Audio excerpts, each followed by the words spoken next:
Hello लोगोफोर welcome to back माय खन्थाइमुलुग YouTube channel स लोगोफोर आंनि बे मोनसे गोदान भिडिअ नोंथांमोन बयखौ फिन बरायनानै लाफिनबावबाय दिनै आङो नोंथांमोननि सेराव मोनसे गोदान भिडिअ लानानै फैबावदों बे भिडिअआनो जाहैबाय जोङो दायो मोनसे ससियेल मिडियायावहाय स्प्लिट जानाय नुनो मोन्दों माने सासे सेंग्रा आरो सासे सिख्ला सानैजों माने मोजां मोनज्लायनानै बेबायदिनो न'निफ्राय खारनानैहाय कर्ट मेरिज लालायखाबायमोन होननानै जोङो खोनानो मोन्दों नाथाय बियो दा बेसेबां सैथो आरो बबे जायगानि बिथांमोननि मुङा मा आरो बे जाथाया माब्रै बेबायदि एसेबां दुखुनांथाव जानो मोनखो जोङो बेनि सायाव फंनैसो सुंद'यैब्लाबो सावरायज्लायनि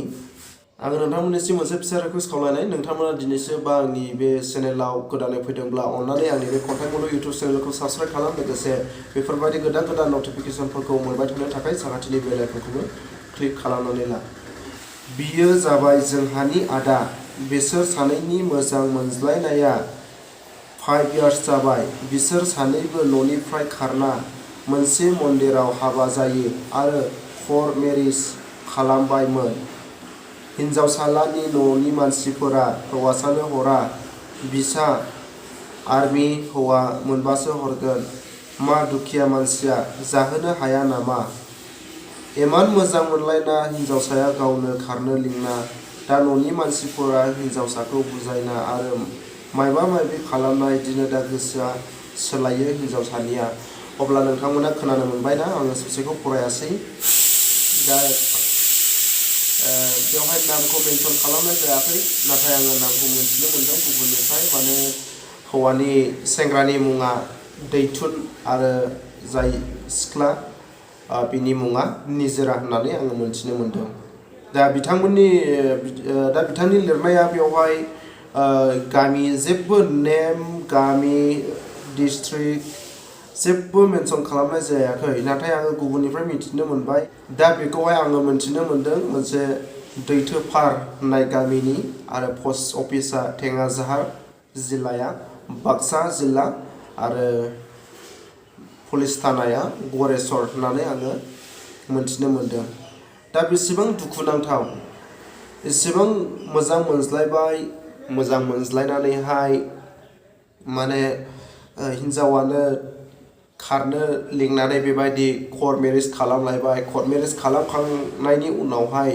हिन्जावसानि न'खरा हिन्जावसानि खर'आव बा बिनि मेलेमाव माबा माबि सोनानै बिनि गोसोखौहाय बोरै हरखाब चेन्ज खालामनो हाखो बेखौ जोङो दा बुंनो हाला दा माब्रैनि थाखाय बेबायदि जानो हाखो दा कर्ट मेरिज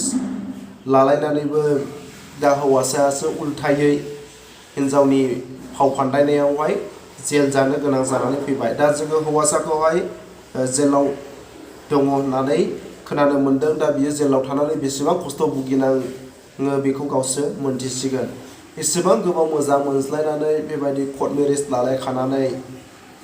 माने हिन्जावा हौवाखौहाय उल्था फाव फान्दायनानैहाय माने जेलाव सोलायनाय आङो लाइफआव फार्स्ट टाइम बेखौनो खोनानो मोन्दों आङो खोनाफेराखैमोन दा बिनिख्रुइ आरोबाव जोंनि हारि हिसाबै बेसेबां दुखुनांथाव बाथ्रा आरोना गावजों गावनो दा बेखौ बुंनो थाङोब्ला बेयाव होनदों हिन्जावहानिया हरा नाथाय दुखिया मानसिया जाहोनो हाया नामा बेबादि लिरनानै होदों नंगौ मोजां मोनज्लायबायब्ला गोसो थोज्लायबायब्ला बेवहाय संसार जानाया गावबा गावनिसो गोरिब बा दोहोनि बेयो गावबा गावनि सायावसो गोरिबाबो अरायसम गोरिबै थाबाय थाया ना आरो दोहोनियाबो अरायसम दोहोनि थाबाय थाया बेयो मोनसे रटेसन जाबाय थायो धोन सम्पथिया रटेसनसो संसाराव माब्लाबा नोंनियाव माब्ला आंनियाव बेबायदि नाथाय बेखौ बुजियालासिनो जाय हिन्जावसानि न'खर बिसोरहा मानो आर्मि हौवा मोनब्लाल' हरगोन स' आङो एग्जाम्पल खोन्थागोन दे नोंथांमोननो माखासे बिमाफोर ओरैबायदि बिमाफोर दङ माने बुङोब्ला माखासे बाथ्राफोरखौ बुंजाथावा थेवब्लाबो आङो बेखौ एग्जाम्पल हिसाबै आङो खिन्थागोन माखासे बिमाफ्रा ओरैबायदि गावनि फिसाजोआ एसे देरबाय एसे एनै फरायनानै रोंबाय बेबायदि गावनि फिसाजोनि थाखाय मा नागिरो बिजामादैखौहाय साख्रिआवला नागिरो नाथाय गावनि फिसाजोआ एसेबां फरायनाय नङाब्लाबो गावनि फिसाजोनि थाखाय नांगौ मा न'खरा मोजां जानो थाखाय बिजामादैखौ नागिरो जाहैबाय साख्रिआवला सोरबा आर्मियानो जा CRPFआनो जा बा माबा मोनसे जिखुनु साख्रिआवलाल' नांगौ बिजामादैखौ नाथाय गावहा फिसाला दङ फिसालाया अब्ला गावहा मा मावो गावहा फिसालाया फरायनायावबो बिदिनो आदा खावनिया आरोबाव जेबो साख्रि बाख्रिथ' गैखाया थाखाया मा जायो बेजों लोगोसे जौ फाग्ला गान्जा फाग्ला ड्राग्स फाग्ला बेबायदि फिसाला थाब्लाबो मा गुबुननि फिसाजोखौहाय मोजां नागिरो अब्ला नोंनि गावनि फिसाजोखौहाय बयबो हिनजावफ्रा मा लुबैयो बिमाफ्रा गावनि फिसाजोखौहाय माने खस्थ'निफ्राय भुगिनांजानायखौहाय बयबो लुबैया गावनि फिसाजोनि थाखाय साख्रि आवला हौवा नागिरदों बै गुबुन बिमाफ्राबो गावनि फिसाजोनि थाखाय साख्रि आवलाखौ मोननो लुबैयो नाथाय मा साननाय दङ माखासे मानसि बिमाफ्रा गावनि फिसाजोआल' दुखु खस्थ' दा मोनथों होननानै साख्रि आवला हौवा नागिरना हरनोसै नाथाय गावनि फिसालानि थाखाय बिहामजोखौहाय जायखोन मोखोन लाना फैनानै बिदि बेसेबां खस्थ' भुगिनांफैदों नैबेखौ जेबो साननानै नाया स' नैबेबायदि दङ आरोना हिनजावनि न'खरनि फाव फान्दायनायाव हौवासाया मा जेल जानो गोनां जाबाय अब्ला बेनिख्रुइ आरोबाव मा दुखुनांथाव बाथ्रा दंबावो साननानै नाय लोगोफोर मा होनना बुङोब्ला जोङो बेखौ सहाय होनांगोन सैथोखौ बिजिरनानै जोङो नायबिजिरनांगोन गोरोन्थिया सोरनियाव बांसिन दङ आरो सोरनिफ्राय सुरु जाजेना बेखौहाय नायबिजिरनांगोन बिनि सायाव मोनसे समाधान खालामनानै बिथांमोननि बेबायदि दुखु खस्थ' भुगिनांनाय नैबेफोरबायदि थासारिखौहाय जेसे हायो एसेबां थाबैनो माने प्रब्लेमखौ सल्भ खालामना होनांगोन गुबुननि मोजां मोनज्लायनायखौ बुंनांगौनि जेबो राइट गैया नाथाय हारि जाथि हिसाबै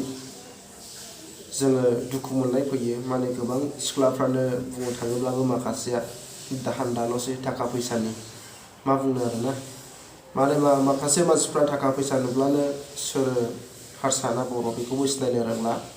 जोंनि दिनैनि जुगाव जेसेनो रोंदों एसेनो अगियानि जादों माने गावनि जाथिखौबो साननो रोङा एसे एनै रोंबाय गावखौ पपुलार जानो हाबाय अब्ला मा थाखा फैसा सोरनियाव बांसिन दङ बेखौल' नागिरो दिनैनि आथिखाल मुगानि हिनजावसा बा सिख्लाफोरा दा आङो बे सुंद' बिबुंथिखौ एसेयावनो दोनथ'बाय लोगोफोर जोङो माखासे बाथ्राफोरखौ एसेबां मिन्थिनो हाथ'बावाखै दा इयुननि समाव बिनि सोमोन्दै बिसोरनि सोमोन्दै जोङो मा बाथ्राखौ मिन्थिनो हाबावो जोङो बेखौ नेना थानोसै जेब्ला जोङो बिसोरनि बाथ्राखौ जेब्ला जोङो आबुङै मिन्थिजोबो अब्ला आरोबाव आङो फिन खनसे भिडिअ लानानै फैबावगोन नोंथांमोना नेनानै थादो स' लोगोफोर बिदिब्ला दिनैनि भिडिअखौ आङो एसेयावनो दोनथ'नाय जाबाय गोजोन्थों